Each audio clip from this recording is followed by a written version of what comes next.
बदला जो अधूरा रह गया। मेरा नाम आरव शर्मा है, एक साधारण लड़का कॉलेज में पत्रकारिता पढ़ रहा था और मेरी जिंदगी की सबसे खूबसूरत चीज थी सिया। वो मेरी दोस्त थी, मेरी साथी और शायद वो एहसास भी जिसका नाम मैं कभी ठीक से नहीं रख पाया। सिया हंसते हुए, आरव तू हमेशा इतना सीरियस क्यों रहता है, थोड़ा जी भी लिया करो। मैं, जब दुनिया झूठ से भरी हो ना सिया, तो मुस्कुराने के लिए भी हिम्मत चाहिए।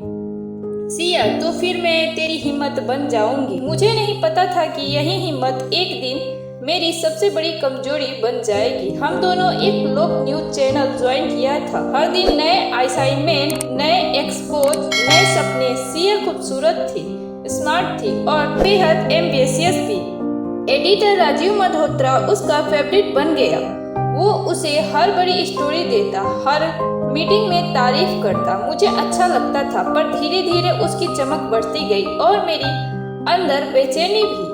एक रात में ऑफिस में देर तक रुका था। लाइट्स बुझ चुकी थी, लेकिन राजीव के केबिन में लाइट जल रही थी। कांच से देखा, सिया वहां थी। राजीव, अगर अगले महीने की प्रमोशन चाहिए तो थोड़ा कंपनी की पॉलिसी समझनी होगी सिया। सिया, मैं समझती हूँ सर, मैं सब कर लूंगी। मेरे अंदर कुछ टूट गया था। वो लड़की जो कहती थी मैं तेरी हिम्मत हूँ, आज किसी और की शर्त के नीचे झुक रही थी। अगली सुबह सिया ऐसे बर्ताव कर रही थी जैसे कुछ हुआ ही नहीं, और 2 हफ्तों बाद उसे प्रमोशन मिल गया। सिया, आरो देख, मैं सीनियर रिपोर्टर बन गई। मैं, किस कीमत पर सिया? वो कुछ नहीं बोली, बस नजरें झुका ली और उसी पल मेरे अंदर भरोसा मर गया। कुछ महीनों बाद एक बड़ी खबर आई। सिया एक भ्रष्ट मंत्री पर स्टोरी कर रही थी। विक्रम चौहान नाम था उसका। एक रात वो देर तक ऑफिस में थी और अगली सुबह न्यूज फ्लैश हुआ।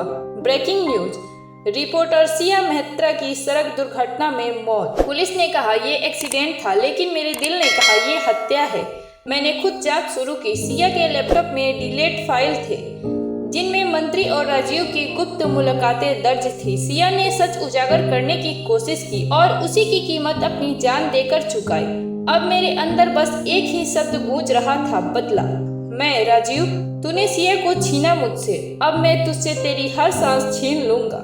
मैंने सबूत इकट्ठे किए, bank record, emails, call record, सब। फिर एक रात उसे कॉल किया। मैं, सर, आरव बोल रहा हूँ। राजीव, आरव, तू अब तक चैनल में क्यों नहीं?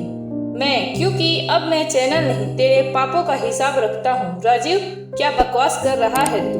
मैं, बकवास नहीं, बदला। अगले ही दिन मैंने सब फाइलें मीडिया में लीक कर दी। राजीव और मंत्री चौहान गिरफ्तार हो गए। देश भर में सनसनी फैल गई। मैंने बदला ले लिया था। सिया को इंसाफ मिल गया था, पर उस रात कमरे में बस उसकी हंसी गूंज रही थी। आरव, थोड़े जी भी लिया करो। एक दिन सिया की माँ मिलने आई। उसने हाथ में एक पुरानी डायरी दी। सिया की माँ आंसू भरी आवाज में, बेटा, सिया ने मरने से एक दिन पहले लिखा था, अगर मुझे कुछ हो जाए तो आरव बदला ना ले, बस सच को उजागर करे। मैंने वो डायरी खोली और उसके शब्द मेरे दिल में जलने लगे। सच और बदले में फर्क है आरव। सच दिल को सुकून देता है, बदला सिर्फ जख्म छोड़ जाता है। मैंने खुद को कोर्ट में सरेंडर किया, कबूल किया कि फाइलें मैंने लीक की थी। मुझे जेल हुई, लेकिन उन महीनों में पहली बार सुकून मिला। जब बाहर निकला तो लगा बदला तो मैंने ले लिया, पर सिया की बात कभी नहीं समझी। बदला कभी इंसाफ नहीं देता, वो बस इंसान को अंदर से जला देता है। अगर किसी ने तुम्हें तोड़ा है तो उसे सजा देना जरूरी नहीं, अपने आप को फिर से बनाना जरूरी है।